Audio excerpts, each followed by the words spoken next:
Assalamualaikum teman-teman. Halo, perkenalkan nama saya Dini Karwati. Saya dari Program Studi Pendidikan Bahasa dan Sastra Indonesia IKIP Siliwangi. Hari ini saya akan membahas tentang profesi editor. Apakah kalian tahu apa itu profesi editor? Sampai saat ini, profesi editor masih dianggap langka. Bahkan bagi kebanyakan orang, profesi editor ini masih terdengar asing. Oleh karena itu, wajar kalau masih banyak orang yang tidak tahu dengan profesi editor. Lalu apa profesi editor itu? Profesi editor itu bertanggung jawab terhadap keseluruhan fungsi penyuntingan atau editing pada suatu naskah di perusahaan penerbitan maupun media. Tentunya kita sudah mengetahui bahwa di balik buku yang sukses di pasaran, ternyata banyak pihak yang terlibat, termasuk salah satunya seorang editor atau profesi editor. Sosoknya memang selalu ada di balik layar. Kehadirannya juga kerap luput dari hiruk-pikuk kehebatan sebuah buku. Tapi sesungguhnya editor adalah tulang punggung suksesnya industri penerbitan buku. Lalu, apakah editor dan redaktur itu dua hal yang berbeda? Mari kita bahas secara sesama. Ternyata, editor dan redaktur itu mempunyai tugas yang sama. Apa tugasnya? Tugasnya yaitu menyunting naskah yang dikirimkan para penulis atau wartawan. Editor dalam media massa, terutama cetak dan online juga, bertanggung jawab atas hasil tulisan reporter yang mereka edit, pemilihan tema, dan isu hingga performa berita. Ternyata profesi seorang editor tidak hanya duduk-duduk manis di kantor untuk menyunting sebuah naskah, melainkan seorang editor bisa bertugas di luar kantor untuk mencari seorang penulis yang mau bekerja sama dan menerbitkan sebuah buku. Bagaimana peran editor di penerbit? Apa saja yang editor lakukan di penerbit? Yang pertama, mempertemukan kebutuhan pembaca dan pengarang atau penulis.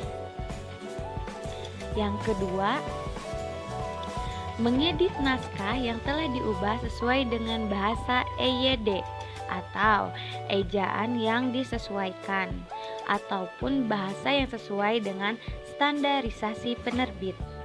Yang ketiga, memasukkan semua foto atau gambar serta naskah yang sudah diedit ke bagian desain grafis.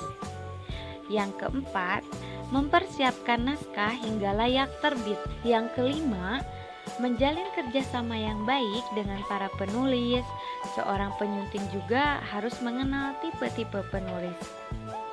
Naskah yang diterima penerbit berasal dari berbagai kalangan, baik dari pendidik, pengusaha, politikus, karyawan, dan pakar di bidangnya. Mereka pun berasal dari latar belakang yang berbeda, baik budaya, agama, dan profesinya. Dengan begitu, editor harus paham betul tentang tipe-tipe penulis yang memiliki karakter yang berbeda. Tipe penulis gampang. Tipe penulis gampang ini lebih tepat dibilang sebagai penulis tipe pasrah. Bagaimana tidak? Dia percaya betul kepada penerbit.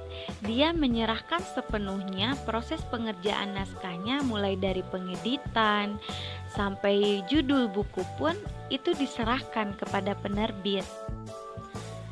Yang kedua, tipe penulis idealis. Tipe penulis yang seperti ini justru kebalikan dari penulis gampang. Tipe penulis idealis, ia akan mengecek naskah yang sudah diperbaiki oleh seorang editor. Bahkan untuk desain dan ilustrasi, ia akan memberi masukan. Tidak hanya sampai di situ. Ketika naskah sudah menjadi dumit pun, ia akan mengecek hasil akhirnya. ia begitu teliti. Itu yang disebut dengan penulis tipe idealis. Sebetulnya, penulis seperti ini sangat membantu para editor, layouter, dan ilustrator. Selama ini, ia ikut secara langsung untuk bekerja sama dengan baik. Yang ketiga, tipe penulis egois. Untuk menghadapi penulis seperti ini, para editor sering dibuat repot dan kewalahan.